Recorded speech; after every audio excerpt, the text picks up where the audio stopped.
अस्सलाम वालेकुम पाक व्हीलर्स, मेरा नाम मुस्तफ़ा काजी और एक और जो है ओनर रिव्यू के साथ हम आ गए हैं। और अगेन आपको फेमिलियर फेस मिलेगा, उस्मान भाई हमारे साथ हैं। तो उस्मान भाई कैसे हैं?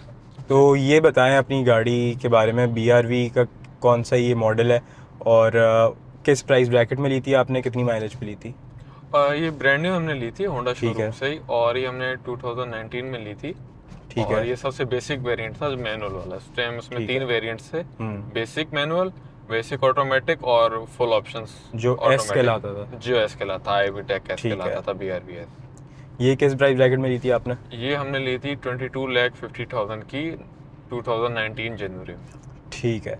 अच्छा, BRV उस वक्त आई गेस 2017 से आ रही है, तो ये आपका परचेज डिसीजन कैसे बना BRV स्पेसिफिकली लेने का? क्योंकि मेरी नज़र में कंज्यूमर्स BRV के वही हैं जिनको 7 सीट्स चाहिए लेकिन बजट उनका सेडान का है। तो जी ओवरऑल परचेज डिसीजन क्या था? इसके अलावा कोई और से भी कंसिडर की थी गाड़ी? जी, उस टाइम हमारा बजट तो ज़्यादा इशू नहीं था, लेकिन हम एक अच्छी गाड़ी चाह रहे थे जो 7 सीटर हो और सही। जो शेप वाइज भी अच्छी हो। उसमें अगर हम ज़्यादा आगे जाते थे तो वो फॉर्च्यूनर या क्योंकि उस टाइम सोरांटो वगैरह और ओशान भी लॉन्च नहीं हुई थी, सही। तो वो फिर ज़्यादा एक्सपेंसिव हो रही थी। हम्म। तो एक बजट फ्रेंडली जो 7 सीटर थी, वो ओनली ऑप्शन उस टाइम जो था वो BRV का था। उसके सही। अलावा सुजुकी का APV का भी था, बट वो एक बिल्कुल ही डब्बा गाड़ी थी। और ठीक है। उसके बाद ही सारी 7 सीटर्स लॉन्च हुई हैं। तब तक हमारे पास एक की फैमिली के हिसाब से एक हम्म। अच्छा ऑप्शन ओनली BRV था। ठीक है। इसमें इंजन कौन सा आता है, आउटपुट क्या प्रोड्यूस करते हैं, ओवरऑल ड्राइव कैसी है? इंजन इसमें आता है 1.5 ऑल अक्रॉस वेरिएंट्स ठीक जो है। आता था। उसके बाद जब इनका फेस अपलिफ्ट मॉडल जो इसका लॉन्च हुआ, तो उसके हम्म। बाद इन्होंने जो दो लो वेरिएंट्स थे वो डिसकंटिन्यू कर दिए थे। ठीक है, अब सिर्फ ऐसा आ अभी रहा है। सिर्फ SR है टॉप ऑफ लाइन। ठीक है। और ऑल अक्रॉस इसमें 1.5 नेचुरल स्पिरिटेड इंजन आता है, जो ठीक है। कि 118 हॉर्स पावर हम्म। और 145 जो न्यूटन पर मीटर टॉर्क प्रोड्यूस करता है। और ये सेम फिगर है होंडा सिटी 1.5 एस्पायर वाले। ठीक है। इसके अलावा फीचर्स जो है, सेलिएंट फीचर्स BRV के, वो मुझे थोड़ा सा बताएं डैशबोर्ड में और ओवरऑल जो फीचर्स हैं इसमें। सबसे पहले कि इन्होंने, आप देख सकते हैं कि एयर कंडीशनिंग की जो स्क्रीन है वो इन्होंने स्क्रीन दे दी थी। और इसका जो और क्लाइमेट ये कंट्रोल है, स्टैंडर्ड थी अक्रॉस ये ऑल स्टैंडर्ड वेरिएंट्स? थी। ठीक ये है। डिजिटल नहीं है, हम्म। लेकिन ये नॉब से बेहतर है। और इसके अलावा इसमें जो इसका स्टीयरिंग है वो टिल्ट एंड टेलीस्कोपिक दोनों है। ठीक है। और इसमें वॉल्यूम और चैनल के जो है ना वो बटन है। ठीक है। ये जो आपका जो हेड यूनिट है, जी, ये जो है, यही होंडा में जो बेसिक वेरिएंट्स में आता है, इसमें ब्लूटूथ है? इसमें ब्लूटूथ नहीं है, सिर्फ ऑक्स की इसमें ऑक्स की ऑप्शन है। है। और ये बेसिक है, जो सिविक के बेसिक वेरिएंट में भी आ रहा था पहले, ठीक है। और सिटी वगैरह में भी आ रहा था प्रीवियस और जनरेशन ये में। जो गाड़ी होती है, ये मैनुअल ट्रांसमिशन की आपकी, ये 6 स्पीड फॉरवर्ड है? 6 स्पीड फॉरवर्ड है, और 7th जो है इसका वो रिवर्स गेयर है। अच्छा, सिंस ये 6 स्पीड फॉरवर्ड है तो आपको फ्यूल एवरेज तो अच्छी मिलती होगी। फ्यूल एवरेज आपको विद इन सिटी हाईवे पे क्या मिल रही है?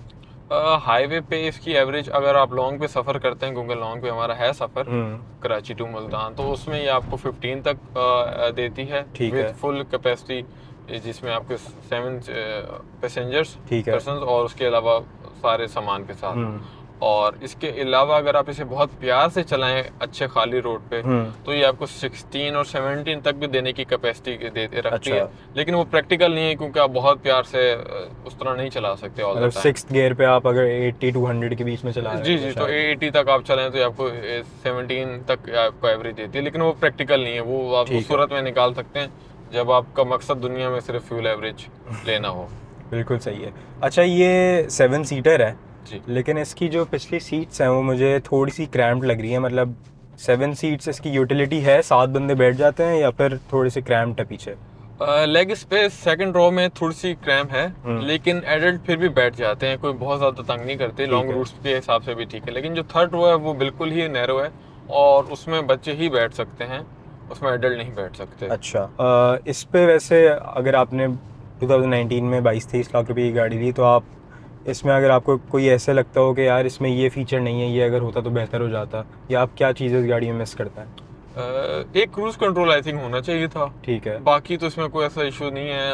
अगर इंफोटेनमेंट सिस्टम भी इसमें हम्म। डिजिटल हो जाता और एंड्रॉयड या नॉन एंड्रॉयड भी हो जाता हम्म। तो बेहतर था, लेकिन उसकी कोई खास इतना यूजेबल नहीं है एक आई हमारा। थिंक मुझे याद पड़ रहा है कि आर्मरेस्ट भी जो है इसमें स्टैंडर्ड नहीं आता था पहले। आर्मरेस्ट बिल्कुल इसमें ये स्टैंडर्ड आफ्टर नहीं मार्केट था, ये लगाया आफ्टर था आपने, मार्केट लगवाया और फिर था। फेसलिफ्ट में इन्होंने दे दिया था शायद। फेसलिफ्ट में स्टैंडर्ड कर दिया था। ओवरऑल जो कंफर्ट है गाड़ी का इन टर्म्स ऑफ सस्पेंशन, वो कैसे है? थोड़ी सी सॉफ्ट है या फिर स्टिफ है? स्टेप है और काफ़ी स्टेप है ये। जैसे आप होंडा सिटी पुरानी जनरेशन का था या सिविक का था, तो ये ऑफ कोर्स उन्हीं के उसी दौर में आ रही थी। ठीक तो है। ऑलमोस्ट सेम ही सस्पेंशन है हार्ड, जैसे सिविक और सिटी का था।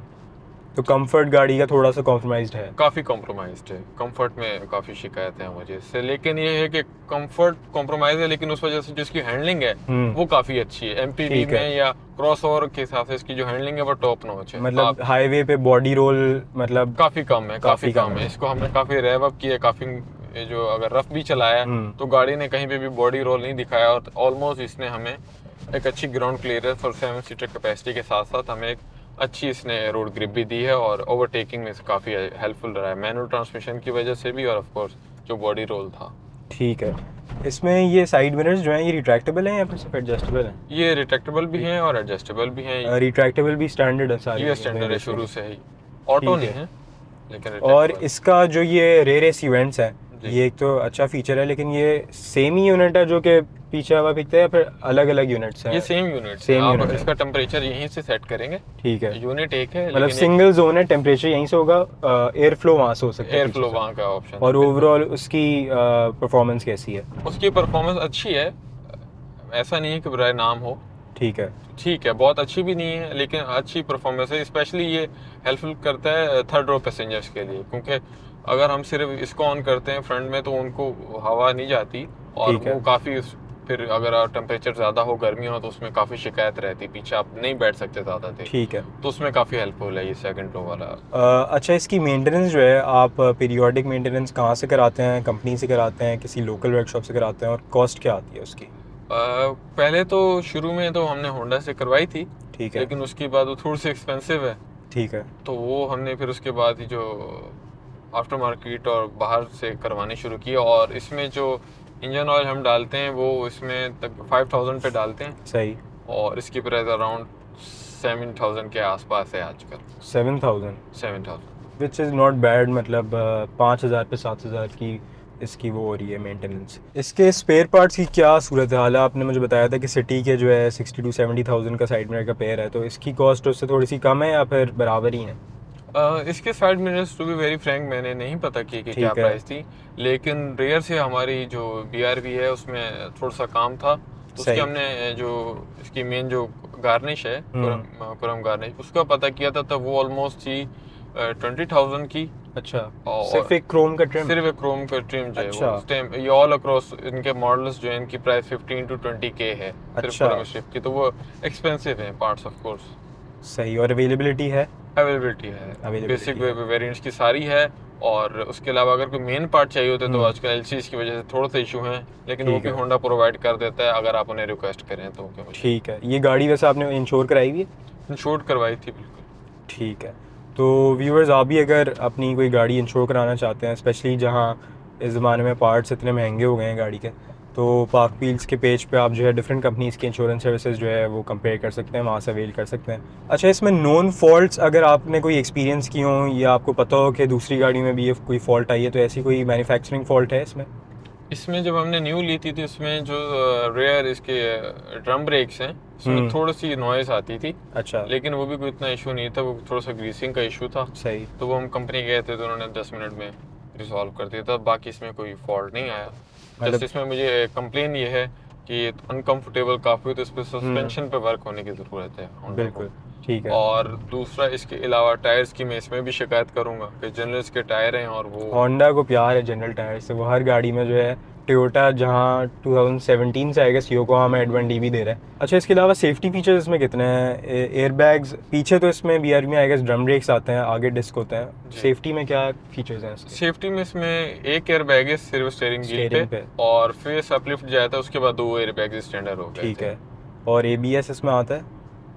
इसमें ABS आता है। ABS आता है। और बाकी इसमें कोई 7 सीटर है, इसमें कोई वो चाइल्ड सीट के एंकर्स हैं या फिर वो? चाइल्ड सीट एंकर्स इसमें नहीं है। तो व्यूअर्स, ये था आज का रिव्यू। आई होप कि आपको रिव्यू इन्फॉर्मेटिव लगा होगा। इस रिव्यू में हमने कोशिश की कि जो BRV का मैनुअल वेरिएंट था उसका ओनर का आपको एक पर्सपेक्टिव दें, थोड़ी सी इन्फॉर्मेशन दें।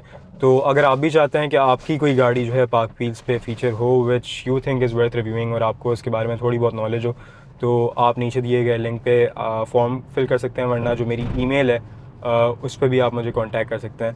तो पाकिस्तान चैनल को सब्सक्राइब करें, बेल आइकन टैप करें, so that you are up to date with the latest automotive content. और अपना ख्याल रखिएगा। अल्लाह हाफ़िज़।